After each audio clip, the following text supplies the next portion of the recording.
Atalo fatu Lofipo mo Tuipe'a. Atalo fatu ilangang faloalo.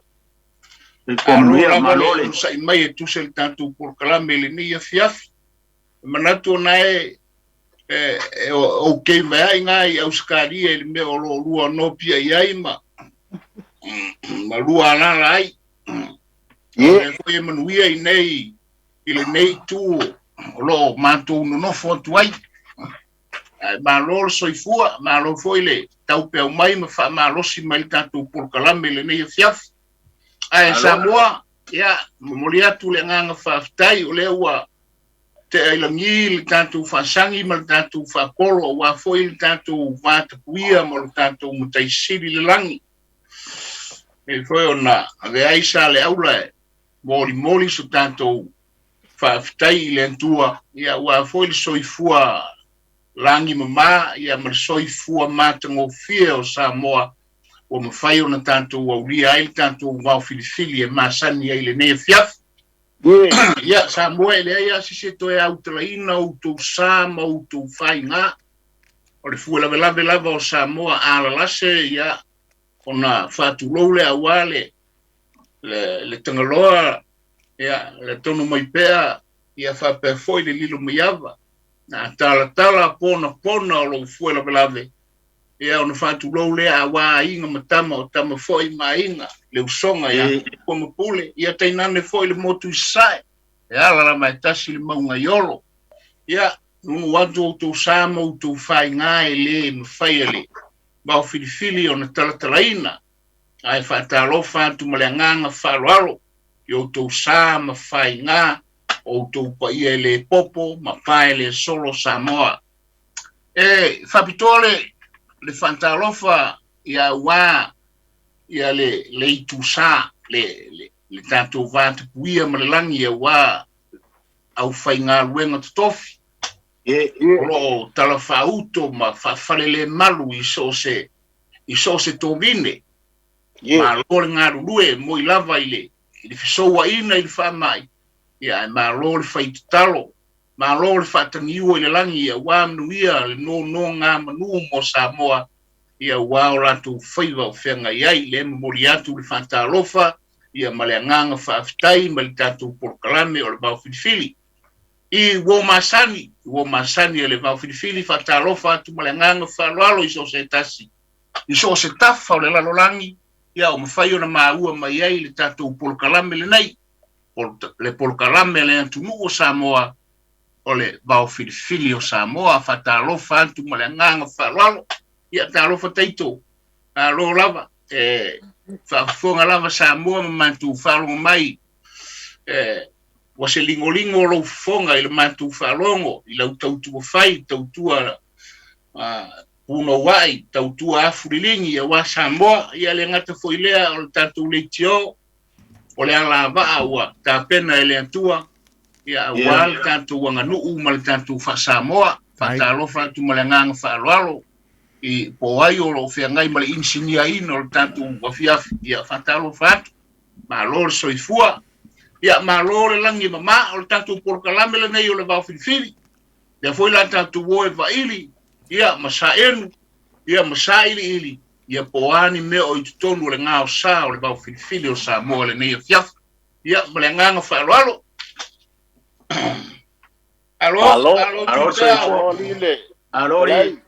Putea vai makua le vao be foi fakalfak malori le soifua Lofipo fa fekai mo taile fa Peilua wa kia voi se maku pala ma wa sa foi le Vaofilifili o Samoa kula ngo sam fa ngai ngi fiap mano fa tai fa Peilua fa loalo afkai foi fa kalo ilau sunga ile leo nge fiafi wa mor ka ile kablanga ile kwa ya faya mo ka ko nga malor soifua alo o a maile nai tu o le lalolangi o lo lua no pia iai ile termine ile vao o Australia o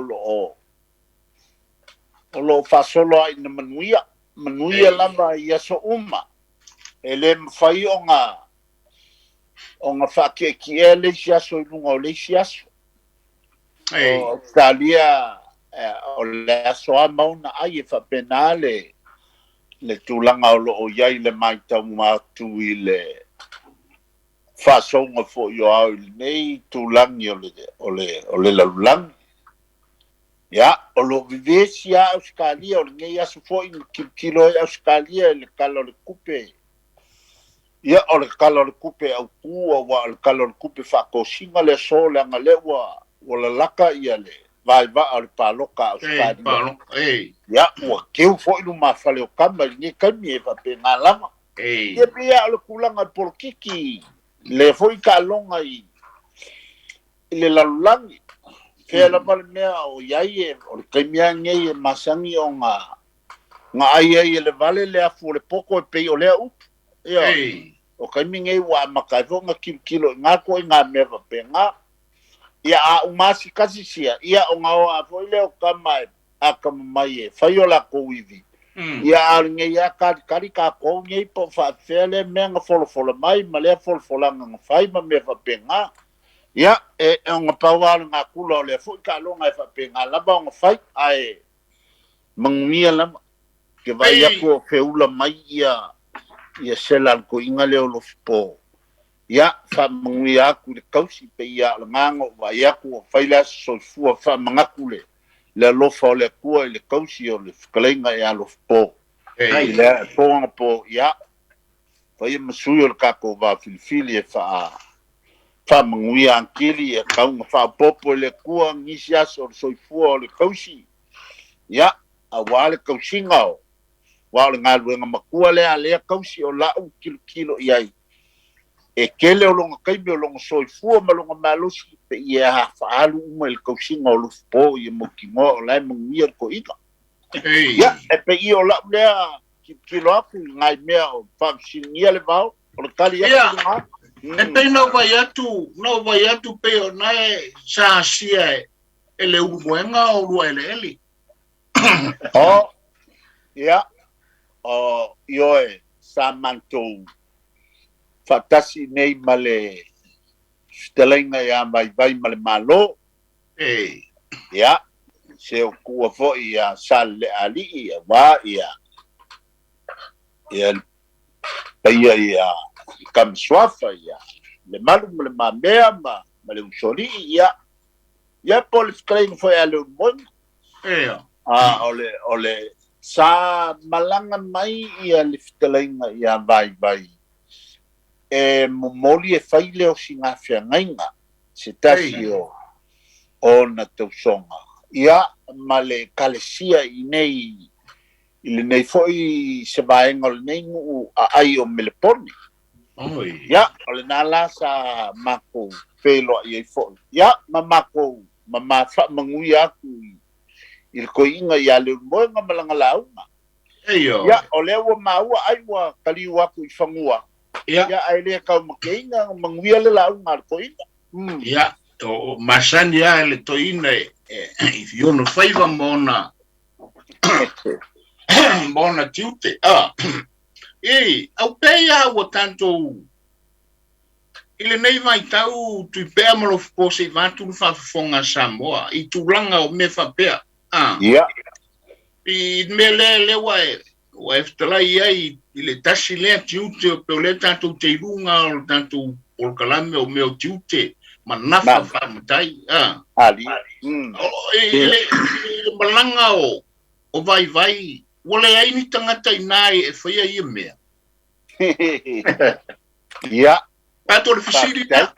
fisiri ia whaama I te lea wale ai ni tangata o I nai Australia e whaia I mea. Ia. Ma nei ale whafisili le vau. O te iloa o le mafuanga lea. Ia. Ai ona o le tiute o le matai I lona ainga. An fai foi la o vai ma le malo o se totino tau le suafa vai ma le malo po se totino tau le suafa le malu se tulo po le atonu le totino iai le fa'amoemoe lea mai ala ngā tawai ona si'i te tala le launga se utua i a sale le ali o te ilo le mafuanga lea ai le whapea ona ua le o wa tu'u ngau ina i a melepone le ai o lo tele i la tou tamali o le Tuipe'a o whaiva whaaosi ngā whengainga tasi le whaiva e le so ngā whaia seisi e le so le whaia ma le teimi fo i le nei e loa ai e loa ai tangata e tausia ainga ma whaia ainga o le teimi le nei o osi ngā whengainga e fia whalongolongo ma fia tilo le kalesia o ai le ainga lea e oi le momori mai le whawhengainga se whea lea tangata o se alo ai le whawhengainga lea o le akako whawhengainga o le malanga o vai o le malanga o pea no foi antu poua pea no foi mai ia le kama foi o le tanto fai tu ia mali e toa sole e a uonge la au e i nei wa sa ue marngei ukala au sa vai ngei e kumu ila au i le tulanga lea alo po uonge tangata a le wa fitalai nei e tumu i tangata ina ai tatou tilo lo il malanga fa pitoa o tatou tilo lo le i me o nafa o nafa o le mele o le matai le asa me o ia mai vai e mafua ai ona whaasili le ainga o malanga fa pitoa ai ia tatou telefisilingia me la ia vai o le launga o la tele o la tou ainga lai o ia ua filitanganga le ainga ua vai o le tangata anga va alea le ngata i lea o le tangata o le tilo i whaia pe ona i tau wha maite Tuipe'a le tulanga lea o le tangata e sili ona la talata le whaia ile mafu ile mele tupu e le whalavelave lea e pe o le tangata le anga tongu wai ia tangata e tau ona ai ile tilo foi le whalawai tele na malanga lava ia vai o lona tiute malona nafa wha matai awai le so ona malanga ses na ole mela na le o mana ia ile tublanga lea le wefta lai Tuipe'a na malanga ole osi nga whengainga ole alea awa ole mea ole wa tele ina taa tele le mai ole oto yeini nunu whanau o mea na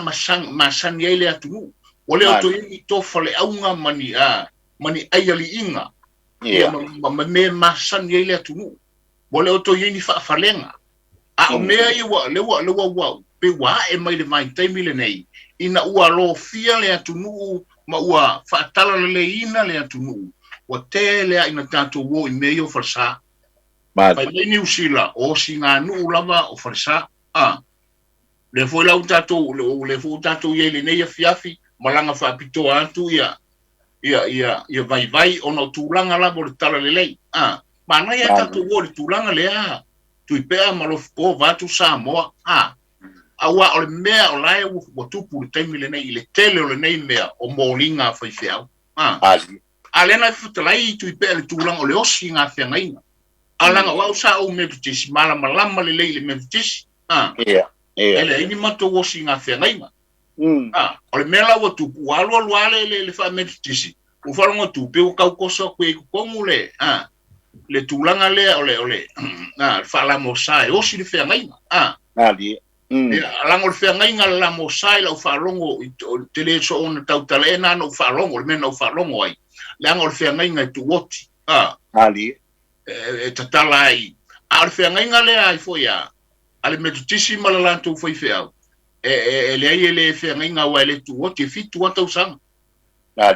e na le fitu ale umi e nofo ai e mawhai ona tasi lua au whai mele kale sia sauii o le mele no whalongo ai ele ai ni whengainga o sia le mentista ilo i ele nei taimi ile kale sia malona whawai le tulanga le Tuipe'a ile tulanga le o le osi ngā whengainga ia wa e pei o le la mosa ta ilo i ni te ua whaasao mai whaasao o le atunu ulai whaafonga mai ia bea whai sele le o le vau e pei o le la mosa e ona le tulanga le o le osi ngā whengainga ta ilo e pei se osi ngā whengainga Tuipe'a ilo to e kale sia ma le ngang whaloalo Manai o le tūlanga fo i le ngā mani tua fo i lua mai o le isi e taua o le whiangainga o le isi tuainga o singa ia o na taulole le ngana fo i le fa masani ai o le konkalaki o po le upu fa peritani o le konkalaki o longo winga o le konkalake ia i o na mutaanga i ele teimi e muta ia peila o na ia le tulanga na o le katoliko fo i e fabenalo na whainga ele o se whengainga ele tuotia se whengainga le nuu ma le fisosoni katoliko po le fionga i le tiakono malo ni falitua pi o na ia i le teimi nei e o fo i le li pelkitelo po o le pateli to finga o stablanga ele tu otia fa pena e tu taimilama ia pe o le ono tausanga ia e lalo a le pule ma le filfilinga le o lo tula mai ta ile kalesia po le ale taimi fa ile fesita inga o le fesita inga o le au fenga wen ia e fai le e taulama la le feilo inga o le osi ngā whengai. Ia peitai o le loloto ma le mau e pa i o te awai i lo fina ngalo le vao e pe i o se mau e whaasino tonu i le osi o singa o le ngā luenga a le whaife au ma le e kalesia po le nuu a le kalesia e whakasa. Ia, ai sa oi oi se i Faasamoa mai pea ia Samoa i leitu o le tonu le na ai pengi fa pena ai tatia le vatua Tuipe'a le fafonga Samoa tatia ia la tulanga le fa mai o ekalesia ia la tu fa mai fisita inga ma le singo fengainga ai tanto o tonu el tanto mata fa yo i fa matai manei ale tato pito e fai ale tato pito la au le osinga whengaina o le antonu ale pito la au le na malanga ia mai ia wale matai o le ale mea ngana ia malanga whapitoa o le ale langa piko wha matai o le ale pito le matai e fai le osinga whengaina ta ua me lea wa le tato te iai le tūlanga o matai ia awa foi ta penanga al matai ia mea manei ya wa i le tulanga ia e me masani ai ya o me kakau sue fa ia no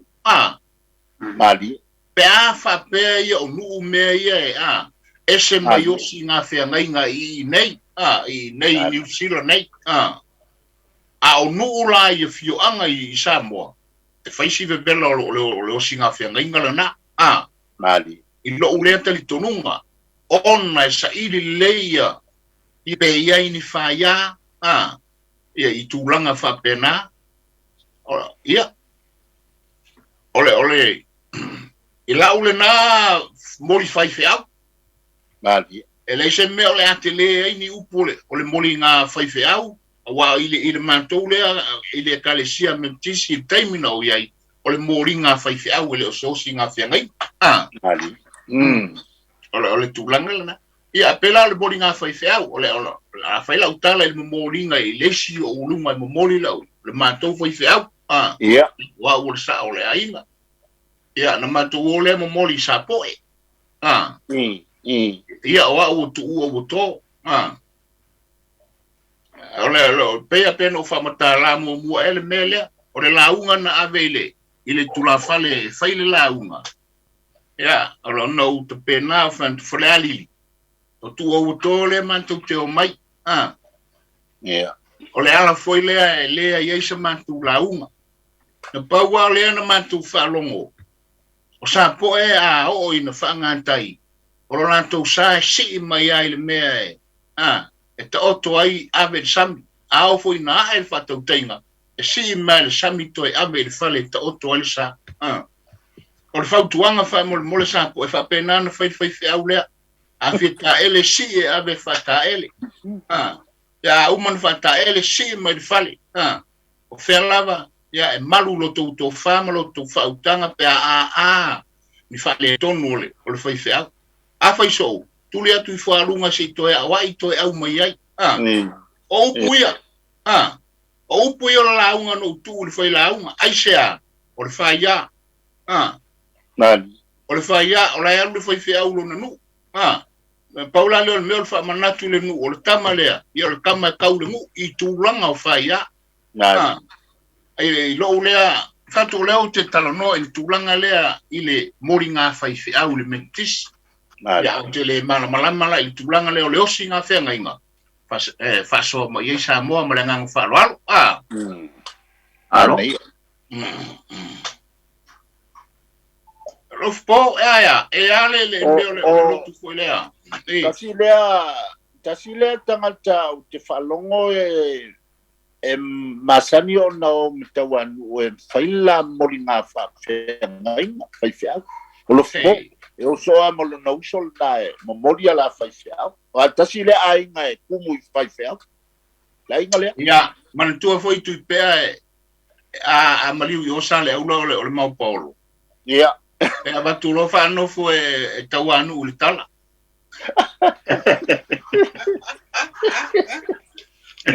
ai Samoa tatu muta upule na a fai e fia faso mai e lewa manol tatu laina ia matatu faso a ia wal tatu muta upu o mea osi ngā whea ngainga po mori ngā fai au o ta atele nei le foi fatu a foi mai ai a leu muenga sa alo mo mori le na fai au ia faso mai puanga mea ngā alo mo mori a poleale mafuanga na alu ai ia a wasa mo lo fa fonga e o ngā foi o nisi foi o lo ta pena i tūlanga whapea ia walaka mai foi fisika ingo le meko kisi ele ngata ile o le tūlanga o mea whapena ia a lo ta pena pea ia ai faso mai po le aso fina ngalo e tusa mle tatu mta upu le afiaf e nganga whaaloalo alo ele iso anatu e whaalia wai salo e kele foi o polkalame taluai o isi le fia e tele foi faso mai le tuno il vaenga lea ia te foi na talai le vao ile kale sia me tis ia o ngana ia pe ia o ile e fakasale ia o lo no mai no mori e tuno i faf ia ese foi ana toanga mala tu vai pe o le o fakasile ai ngor kenge ma ai le ai ngor fortua mo fe au mo wedding konge pe mori merpone we ir zato para au maranga parolo agaro fer varao Salova Hello ya boy swafa fa mo bot vai mon malo ya Salova le proclame mo malu se po puia lau fiogo le alo lilo maiava fa pe foile alo le malanga manguia e sili o tau whanua le la to ile e mo lo fa o pea le i paule anga foile le sa fa fikai sa o mo fongo fongia fia fi me fa karikari se o vala wa ko mo molia kula fa fikai kele ia e uilava inga ka ko kanga ese aka ko kifulialo fa kasi e o nga o se kali o lo la ile sklenga ya Tuipe'a fa pe fo ia lenga Lofipo ia ka ko ke fulialo fa kasi lava yo ka ko me fai e mo ya ku la fa kai o nga wakala mo nga la forma se leng pa ia ku sai foi mal so sang ya ku lo sa valvari aku ia ku sai ma man fa mo pe nga yai ia upulava le upulava pe o wingo le o alo ku ya anga foi le ya mamai le lofa e usi fa fangir ka ko fa mo o se mea foi pe on fasili le fionga ya Faliuga lo loko yo le fasili o le fasili fa maka o fasili ko ingo Faliuga ia mongia au pa wa le ia le so kurkuru la o le vao e ma o lunga foi le lange kele fe ku e longa fe ku maka kele ya so fa pea kasi ale i ngo lo ku ma ngai o le i o le fenga nga le ngo mlanga ku ma yo Australia o banga yo foi le ka ko kalango sei fa so mai le ku pe o ngai ai ia si mako fo ia inga ia skali ia lo ia makai ia pe ngo fa ia ku e longa fe ku maka kele pe fa sa ngai polo le ku ia fa pe ia e pe nga ia ile ngia fiafi mala fa so aku e momoli aku la fa kai kele ile ia ku pe ia fa pe fo ia klenga lo po ngo le lo fa mongi ia mai se fo ia le klenga ia le vao ia ka uso aku lo fionga Faliuga lo ka ngopi ai ngai usila pe on kalango aku e uia en kako kanga ese ia kako ke furialo fa kasi lava ia kako por kalame o por kako ka mo fainga lava mo ngai o lo fia mo le so sangi ia pe ola fa so aku le kako por kalame ma ko ngo fia ngai fia fi nga nga pe ese fesili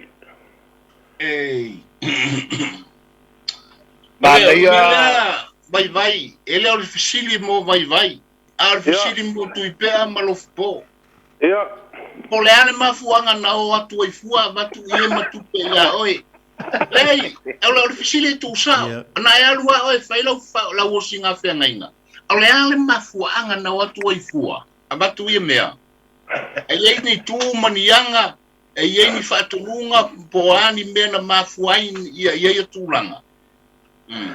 e pe yo le kule ale vao ia pe foi o kako ia ka sa un ia malanga ku nge ia ka ke vala yo ka uso Samoa ka uso aku fkalainga ia ku pe malo po ma la mamalu ia o yengi meo le la moenga se o leo ki adwa ku se so swangifo ia o kala nga pe nga fa ka uso nga fai e pe ka yange mongi ale alofa e pe e mulinga fo ngi oli angi fo li o ka ko fe lo ai ma la va ai le ki o a mo mosi folinga o Lofipo mo Tuipe'a ile ku i ia mele ponge ka o ma ko fa fo winga ma lo si ia pe ia upo fo yo ku spa yo ko fa fo winga lo ka le pe o le a ko ia yo ka uso fa maliu mai ai tamai tai o politi pe wa tili na ai malo fa mali aku le vao se langa mo fa sanga mai ulo o fa mai ya fa ina manana sa mo e te fa mai o fa lo le vao e te tolo fi mai ala to ai ese mana yo tu ranga le wa tala yai le anga o le mai asu na te anei na mato yai le ie o le ngaruenga mali la ile mele o le talolo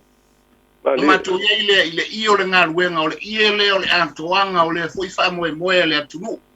ale wa e fitalai nei na e alu ma le ie o le fengainga mali o le ile se fa matala le ile por alo na ta ua ile mele na mali wai le moenga fa mo le mo ia vage le o malama ma ka upu pe nga sa ngo Faliuga wa ese o singa fengainga e kalesia ese foi la ko ku ma ngo foi ole ie le ngo wolwa ku ma ole ie o se fengainga ia sio ke le ma malanga e kalesia ole ie le e ka o ko le kalesia ai ai fale kongule ile va le kalesia male fai feau ia ole ie le ka kala ko fa fo ile ie le ka kala fe nga inga ile ie le pe ole la kunga ole ie le nga lenga ola ku ma ngei ongole ie o se fe nga inga a inga nga lua ia o isa pa ke sa ma ko fai me o inga le inga o si o sunga fa fe nga inga ia al farkua ia ole a finga o si uso nga le yung malanga ko nge ia sa pa ke le sanga sa ma ko fai me ia le wa sile ia fa manga nga ole ie nga o se de fe nga inga le kalesia ma le la ko fai fe au ai le suia la ngofo wa ing fa le ko musul fai fe au le kalesia kala le ie ma le ie le ko fa fo ia ia famole mole malanga falo ele sui mai ele ile taimi le va tuele i o fengainga ele suia mai ele suia langa ia fa tai ole tulanga le na foi le ta ua foi le fa fonga le antunu la foi fa fonga mai ia lo no wingo le ia va tuta oto yo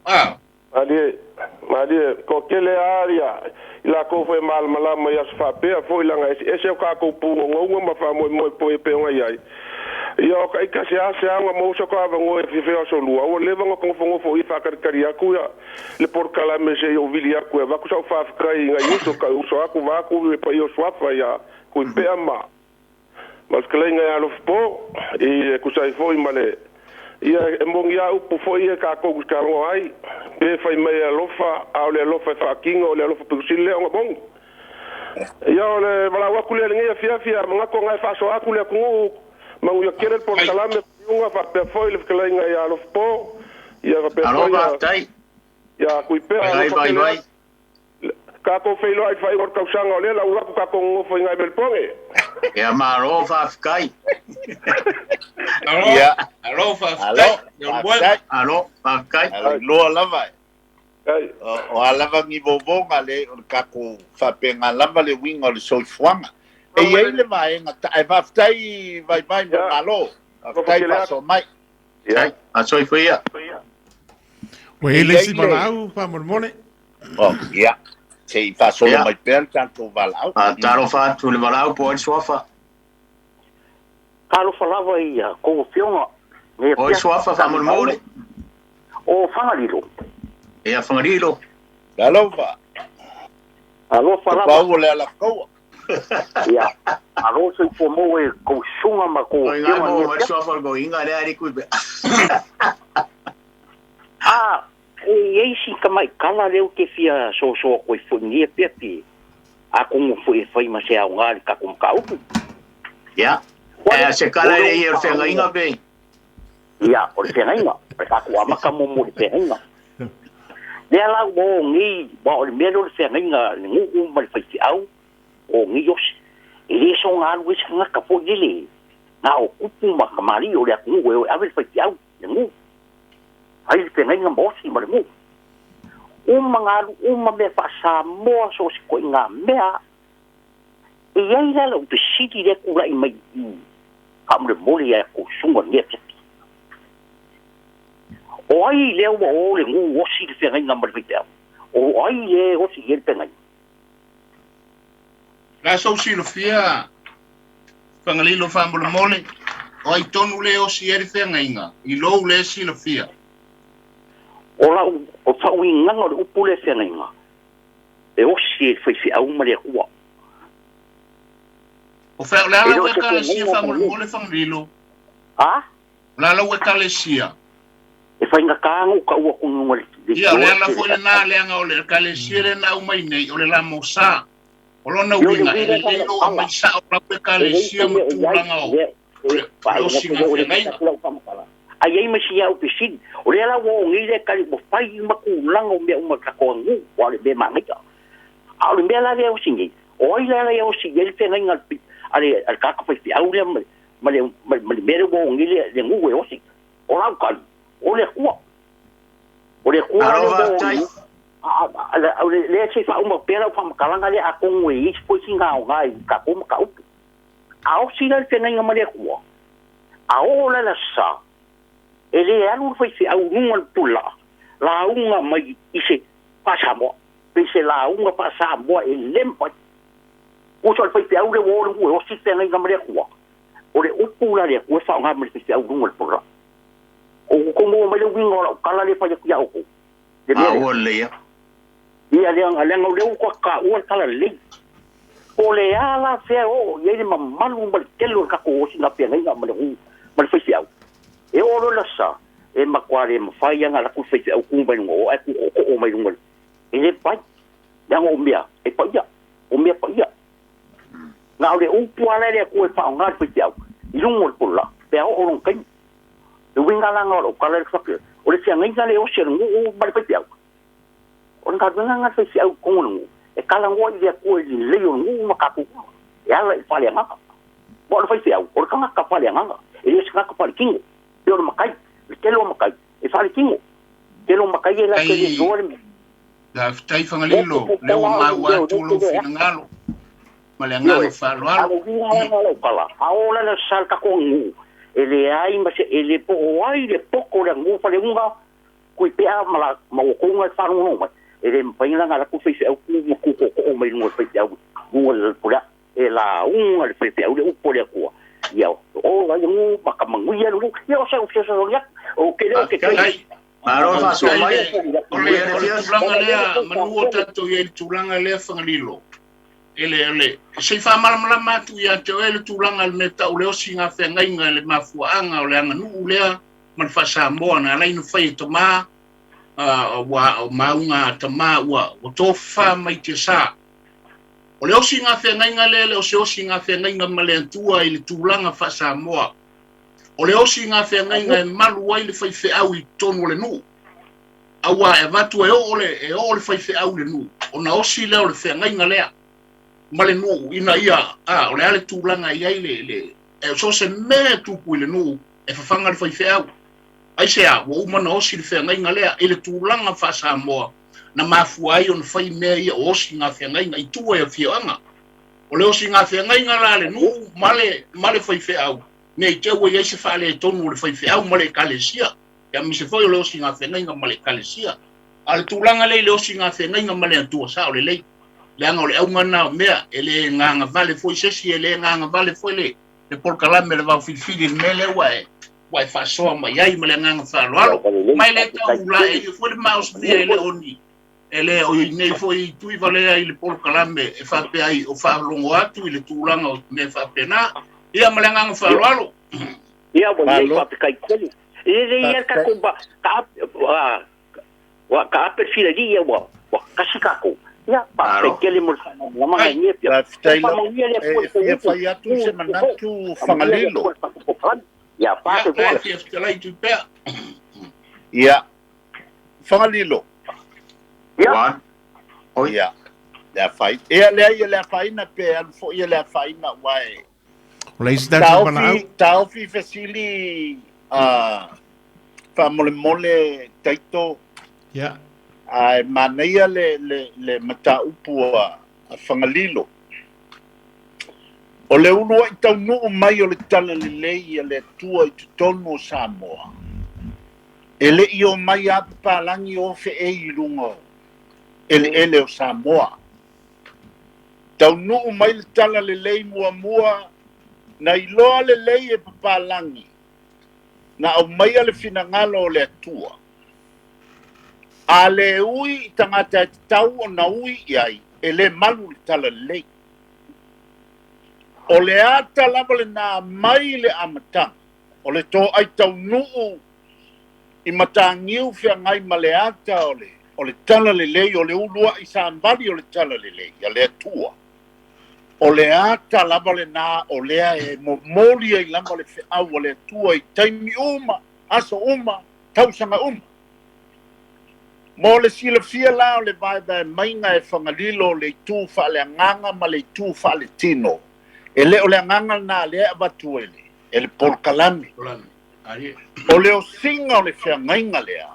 o le o singa o le whiangainga lea tua malona nu le nu lea o le anga lua e le whaiwhiau o le whaiwhiau lea lua o le sui va ia lea o le tua o le sāmali lea o le saua Ioane Viliamu o le sāmali a lea tua na tau mai ai tau ia mari e toa a na tau I seisi ia I longa e whaingofia na talia a na mamoli mai lama tu ua I le fatu o le malosi anga o Samoa I le natai le sunga I le mari e toa whaingofia I lo o le mai lava lala I le nāso e tau nuu mai isi sāmali muri mai su nui mai le sambali le kalesia katoliko ele momolia ia te vanga mai fale penga momoli I se vai makai o le ainga sakwa nga momoli le tumutum le flonga I antuala nga momoli kupu le kumalo malingu ka ngu mai le tala le leia le kalesia me tisi na momoli tupu momoli ia le akau o ina aisea e malu ai le tala le lei. A o si la le whiangainga. E le o si anga o ngā whapea o le ngā whesiringia lea po o le ale le o si ngā whiangainga. Le ai. O le malu o le tala le lei e lima o li I mawhaipuli. E momoli le whaiwhi au I luma o le li sili o le nu. Pele lotu ai le li sili o le nu I le lotu le I le whaiwhi au. A o le li sili o le nu Fatasi ma le nuu atoa ma le pule ma malu ali fai pule. E momori e le whaafengainga. E leo se whaafengainga la e ngata ya ila towe lo lotu ai le kalesia la. Le ai, o le whaafengainga a inga ma le nuu atoa. O le mena ia manino le le. A o le ngā luenga le whaafengainga. Ia, le atab te vai, e le aia inga e le nuu. A o lo ina launga le whaafengainga ma tui lona malai launga ai saulotu. E ala na sa loto a wa uma o na tapa ma tapu le malu lea. O le aso lea te tala ile i o le whengainga inu le avale a le li o le nuu ma whape atu le ngā luenga le na o ma na ua iloa ele nuu e sa se isi na soli le maota o le whapengainga e iai tapu i a tausi le au lotu tausi le whapengainga o aia inga na i manino. Ai lewa pepo o iosi whawhenga i ai ole mea na mua ma na whai le atua. Ole tofi o Samoa mai le atua o lana nganu. O lana nganu. Ole sao po le tu pitola au le nganu li taimi leo leo si ngā whenga inga. Ole malu o le ngā luenga ma le sao loto o le ngā luenga le atua. E le whaasino sino lava pea le ai lokua le ai. Ia wa uma. Ngasai ai lewa pe ngā isi ngu. Ai leo Samoa anto. E sao loto le tala le lei wange. O leo ua lau pae nei le tele o kalesia. A ua uma na asa le ngasua le Vaofilifili sa whainga tai le amtanga. Lea la o le tāua le nā leo si ngā whengenga le whai. Ai lewa pe o whao ai ele. E lewa atustusa. O lai manino. A uma le aso i osi ele whengenga o le anga nuku. Tai awa ena. A o lo ile aso e fai vol fai au e le fa le lave se makai fai vol fai au fai ale la unga fai au ia e a fu ale la unga man nga wenga fai au ai a o il taimi lo si nga fe nga e le fa le lave fai au e tu wa fu nga wenga le nganu le nganu e pui ma ia malu le nga wenga le tu ia le palna ia ma yo i o le lei langa la wa fesiringia matua inga le o le tu foi le fa pe o le fa le langi o le anga nu le ai o le anga nu o le mea pa ia Samoa mai le tua a fai e te ola ina a fai o e ola ina le anga nu ki o mai la le winga ele lea o le anga nu na te fai a fai o ngai ele lea la le me ki fai ai mea ele lea fai mea pa ia o le anga nuu e te mamalu ai, mamalu ai luma o le tua malan silfanga le anga tatu tofi mai le tua. O ele stato palau. Ia, le whaaporokiki, o le whaamatai e lai na ele lea. Ia, o le winga ele lea na le ngano. Nesi palau. Hello. Hello. Ia, saunoia. Ia, malo soi fotai. Ia. Ano, Soi pane mai. fo Lofili. Pa talo fat fo ile sa se tolu le por kalame o nei fias. Ai. Tele a pese ngame tua le o. Oi, maro chama. E ia mato tele toi vivi ta mai pe toi ta se tu lang. Pe toi tu maso le lu mana fola fala e le to por kalame. Ia ai lami foi e fe fa so a ia la ngona manatu. Ia ina nei te ufawa le tase fina ngalo vila ufo I so atua alo utina le ai e o te pi itia le fina ngalo o stoi ina le o le vau le polo I mea nei o afo nei o le metisi I afo nei le o singa fenga inga le metisi moni eva le Vaopolo fitu atau sanga peono foi po o le atoa ai se fa le tonu foi o fa fenga inga tonu le kalesia e momoli ia ile konfenisi ia ma ave ese lo al fai se au ai ole a foi talwa nei po luat mal valu no wala to ina mel ponele o singa fenga inga se tama ina mel pon ia o falong longa foi mal to ai talainga to fa vai mal malo ile la le o sina fenga no wala tu foi male o le o si na wa sa fa ingo fie a mea uma o sitina fo I o le falitua wana olona tina wa le se tama ia pe fo ila na sila fia e to fa ai fo ina ia le aula ia wa leva fo ina le ai se tama o le ai sa o sa ia se mea fa ingo fie ia aua o le langona sai lo watina aua ne ia fa ina ainga le mato o le mato ainga le ona wa mali fa na no wa na wa ai ia o tele pa pela tu tala tu fo ile nga itu ai oka sa ta penanga no waluma uile ile o singa fe nga le na marto atu lola ia le wana wa fai mata utala mata fa sa kela pa leva nga ia o ia le ahinga o le faritua ia mata usanga ia le sa ia ilo uloto mamasa malo wala ngona o tele I fau malo a wa le kamala ula watali le ana o fai atu le mata usanga ia fatu o ia va fo ia fal fasto o mal wa o fasto o ia fatu o fatu ale apulu o tele I sawai e katala no o sawi fa mautu ai ilo ulangon le ai se o mea fa ale atu ai fa pena na fai o te ku waku fai le aso ale le ina tato te le umai ai o te fai atu ole ia la no wala tu ma o si e fianga ole ia ai te iwa fa lalo mai ale le tamaole ole kale sia mai ai ni wa lofo wa uman ta pena le kale sia le ie e o se ale ia lana e au mai e te u el fai se aule le ia le sa e pe la fo ile wa ni te wa umi se fam talanga ai pe ono la na langona e le e awan e lo langona fatina o tele sa ilia inisi mea fa pe olea malea no walu sawa ia tau nuu ma ia manuia le fa moe o le fa na ia pela a fa ia se fa fofonga ale porcalan ia e talia ngo fia I ma fau ia se langona ai pe o lo langona na awa polea lava ia le sua I o ai tasia le au mo fa moe ole a foi nei ia foi nei ia manuia le ngaluenga a fa na ia manuia ngaluenga fa na ia pe ola ta itale na so atu le nei time ai ia manuia tele al por kalami ia tele fo ini sulo nei poe ia fo nei fa pula nei por kalan ia ma ia fo le mau tele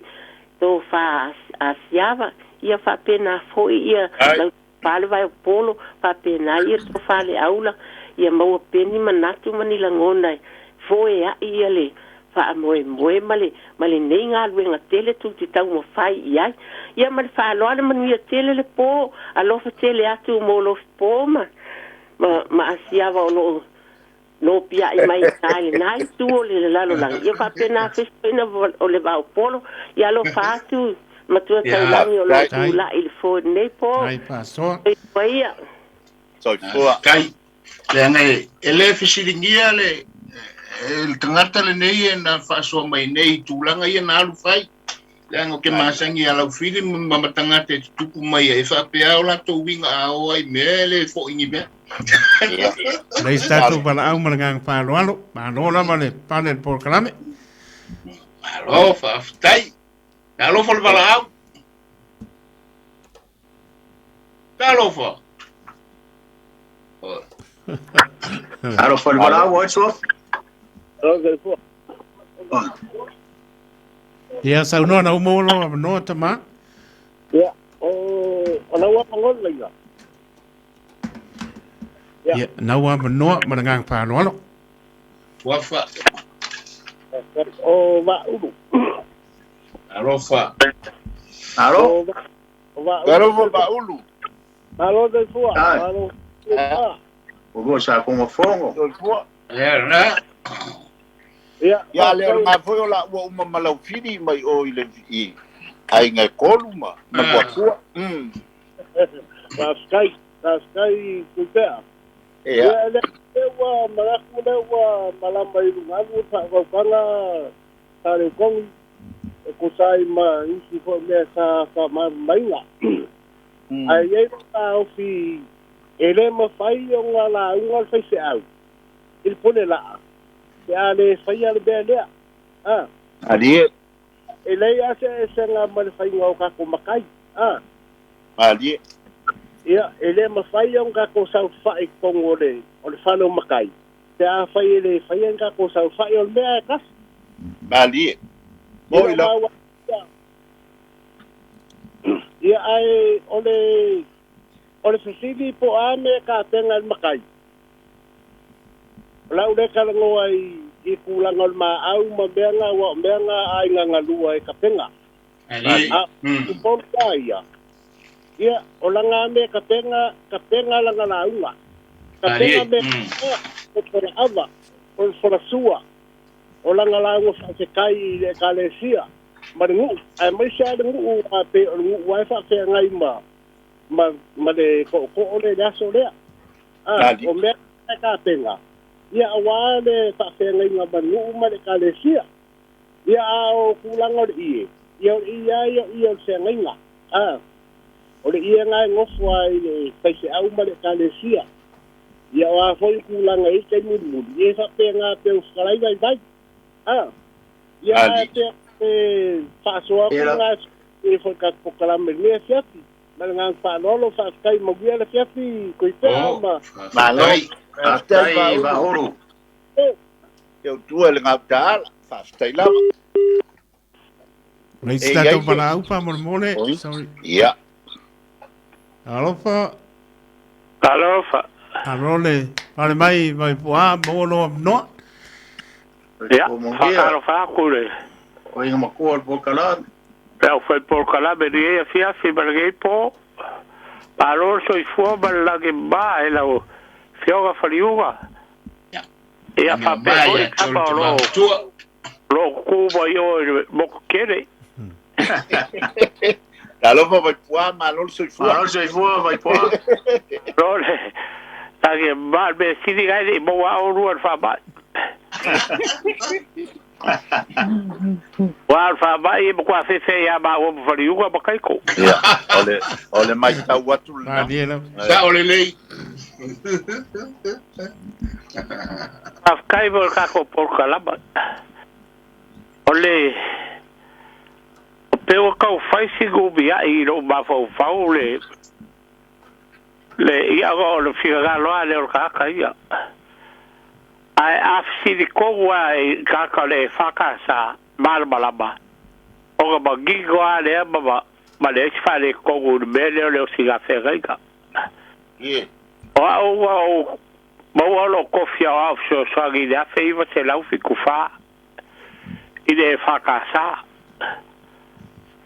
Ole o ke malaba kele ko baga e fakasa.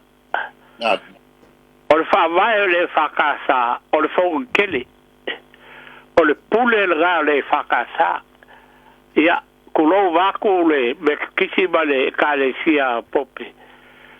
O le pule o le me kisi, o le peresikege. I lo ulaka kongunga,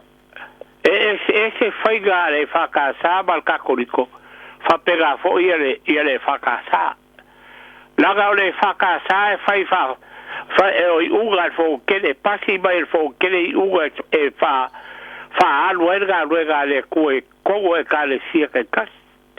ie E le ma whai o ka ua se whai se au kausingu ka ua se whea gaiga e le i o sia se whea gaiga. A whai a waku le whai whea o rungu o le awa o i umai mārua. E wha langi a le awa o i umai mārua. Se vaga ngā ua oksi whea gaiga na whai whea au ma le kāleisia le ngu lewa a mia na whai whea au lea. O ka kau lo lea o le whea gaiga le whiwanga i whai whakai kaiga na mako ngu. Wa a mingen mako whai whea au ia wa waku roa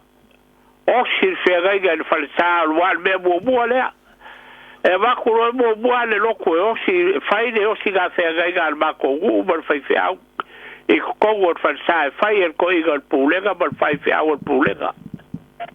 o le wigo le o si ga fe ga o le a vea le a u bai ba lu le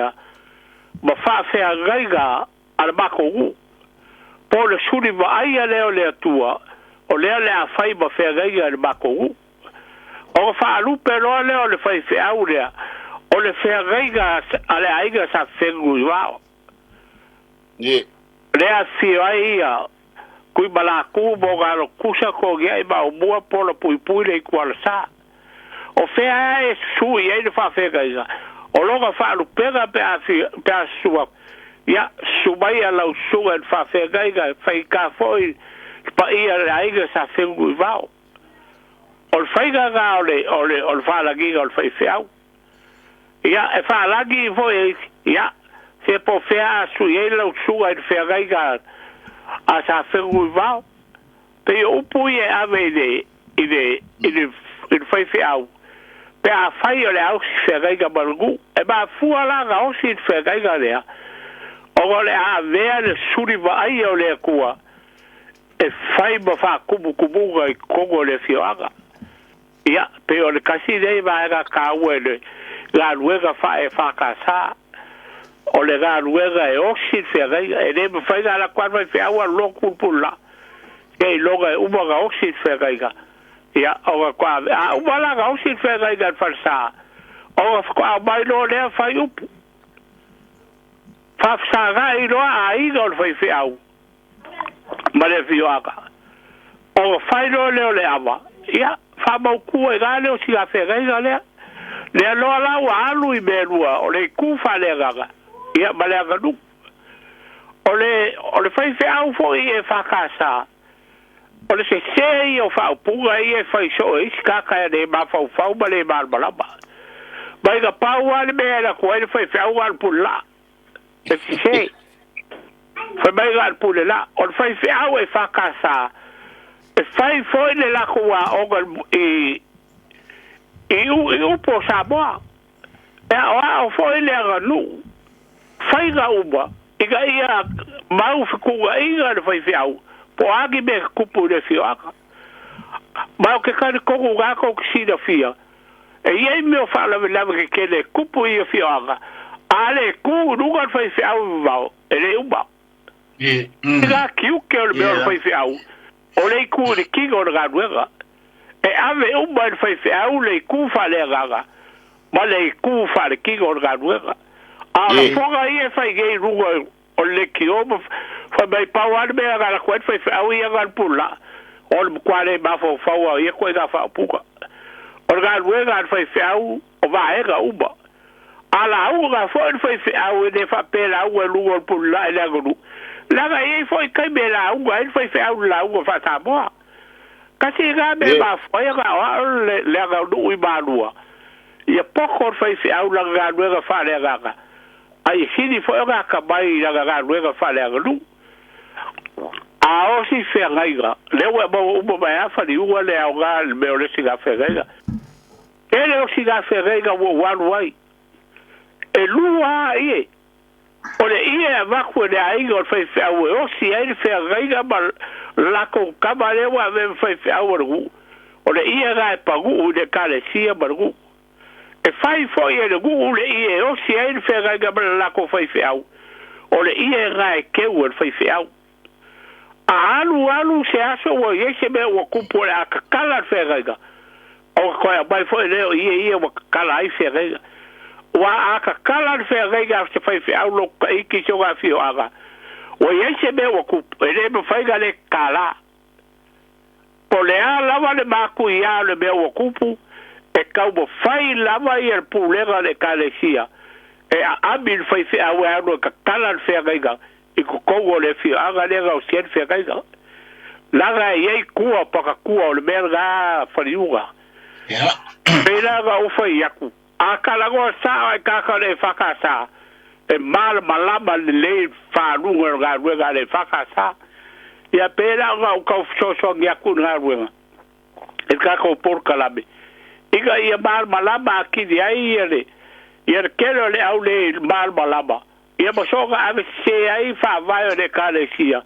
ia mafaka mi kai gai le tunu ia peo si au le fa ku ka ko por karabe fai foi wa e se kala o le kau ka bali ia e fa pegar o video so fuaga ve foi ga me so sa ti foi fa kala ai bagia kele ka ko por karabe Faliuga fa foi alo ba su ya kai ai alo ba tai aftai vai pua aftai antul te mamatu le faso mai o le manatu le wa o tanto po o le fo faso te mamatu tu samolona si la fia wale ele nganga vale fo inisi fo yo faso o tu na yat ai ta ua molta pu e ina o tanto tiute mo tanto faiva fa matai o le ala le tam fai atu il por kalame lea e tu ilunga me fa pe fa maite a wala o tanto faiva fa matai se to e autalu se to e tiro ia le wa mai nei o tanto tiro ile vai taule nei o tu ane wa ss o le ta ua na le o le fa so pe o le atu nu mata tu tala noa o le me li fai ai ia e maise o mata upu o lo fe ngai pea mata tu le taimi male taimi ile aso male aso wan fitalai Tuipe'a la mtanga o aso i Australia fa me le ni aso o le fa so longa aso no nga ese aso ya o ia se vala auto e tasi stato vala auto e to va mole ya sai pua vai pua fa vai pua fa tai ta volungo le vala murmuri pa murmuri Caro for vala o chua fa murmuri Alo. Ia o mai atu mantou malangang whaaloalo. Levaopolo Asi'ava ia mispo i Lofipo mano lama pale por klame nei ko fa tai. Tai. Ale mau. Ia. Ia. E fia tuli le ie. Ia mana ia wale ia na minute toi ia. Mana ia le fasoa I whainga e kalesia lepe na mai a manino mai e whamanino le toina ole. Le sunga ile kia kono le kalesia ia tūlanga fo i le whakasa. Ia, mai o ta inga nā e pe o ina te ta iai le anganga lea o le o si ngā whengainga pe o na iai nei wa whapena o na o ail tele o e kalesia. Ei la wa fesiri na ia malama le au tū ole. O le osi ngā whenga inga, o le autu, o le ie lea o le lea mo mori ai, o lea o te mai tauina, I whainga o mea Samoa, pe sa ola uwa ai, a whapea o se whateita inga, o se whanofo tupu, po se whafo tupu o se tamali I o le nuku, whateita inga, E masani o le faletua po le tausia li'i o le a whaafotupu. O lana matawhaioi o le tapena o le ie o le nofo. O ie whaia le ie o le nofo. Ia, o la ututilo atu foi lea. O le anga nuu lea o le a mai tono le osi ngā whengainga. Lea pe o le tanto maua ia mai vai. O le tu malosi o le lanto o si ngā whengainga o satpaitea. A o ia na sau whapitoa lama e au mai le ie o le whengainga. O le o si ngā whengainga. O na o ia, o le whaletua o le whengainga. Whengainga. Ia, o le anga nuulale o le tau ade. O le alo fina ngalo le vao ma Lofipo. O le anga nuule o le tau abe lamba pe I e whai e le whaletua o le whaiwheau o le ainga o le whaletua o le whaiwheau na tita penale I e momori ai le whawhengainga I lona nu. Tuipe'a, ia te au a ia la utali vangatu. Ele to e mawhai e tanto wau ngā tūpulanga o na to e sui le whaamai ua umana whanta oto o tanto utua ama mātua wala lango mai te sā. Mari. O lona wingo le whamtalanga, wailonga le au salipopo ma le au taupoko ma le au whaioa. Mari. Wailonga fo ia e ngafa matulanga ia. E le mawhai o na suia. Po whea rapa e alu e leanga nuu ma le tanto Faasamoa e ave a me ia lua le pito le tama ma le pito le tamaitai le teine ia ngafa ma le meo le lauie ia le kama ia ngafa ma le ngai sali popo ta ilo fa fonga Samoa e o foi la io singa fengainga a tato fesili po ai fai le io fengainga le ale ungari le fai fe au molon falitua e fai le falitua i lo e le o se la mosa a lo tautala fa matai wala nga fa lo Tuipe'a pe fa le tulanga le mani faftai ole melna na lai ona o batua wai ole tule na ole fa wa le lama o sawa ilama ole falitua lama olana mea tapena ole ie wale foi na mai Laofili na mai Laofili na tapena ia i tu umala na sawa tapena i tu uma e petai na 14 o lama e pe ole ngol tamaitai lana ia tu na inga lan tofa ole ala vale me lolo iai manga iai anga ole ai te o talo le lai tu ole la ainga na lolo lava ia a me umana ele fa pena na ele tapena me mana ia wanga ia matua mana ia wanga tonu ia fa matua lofa wa numi ai de fau ia so nei sa ola pe tama itai wole ngata intapenga le matala langa o tapena male oa mali itula e fa pe foi tamba e ti ngala bona tama o tapena le tupe to e tapena foi matonga ma me fa pena mali ai le ma fai ante un suir fa bailea i longa lava le tama o me tau tupe o le teine o me tau tonga ma ou me masani ulu moenga tu langa e masani ai ia le ai ave yo singa fenga pe o mali e lo fitalai sa le utongi tailo ia i te wa ese wow o sale aula pe va pe mosalemi i tu langa o le usu ai faftai tele Samoa e o me awa ro fitalai e o nga ile ese so mana o me foi sa ka ofisiri ai lo ma vo fauna le la poi fai le i le o ma o mai Tuipe'a faftai o silo mo ko le nga vini mai le o Laofili o le tausi o le aula tavita le ainga sa se mau ia ai grelin ia o ngano e kia so fo silo ko le bang mani ia le aula tavita tausi o le aula le sa Siāmoā wa ngalo e tau le ngolo mutua sa alanga pe ka fo ringa le ala si fonga ma Laofili e le tio ala u fa longo tu le la fo le me le la fo le tangata mutua o mutua le fa utanga ia fa ftai le tausi ma Lofipo ia sia tamai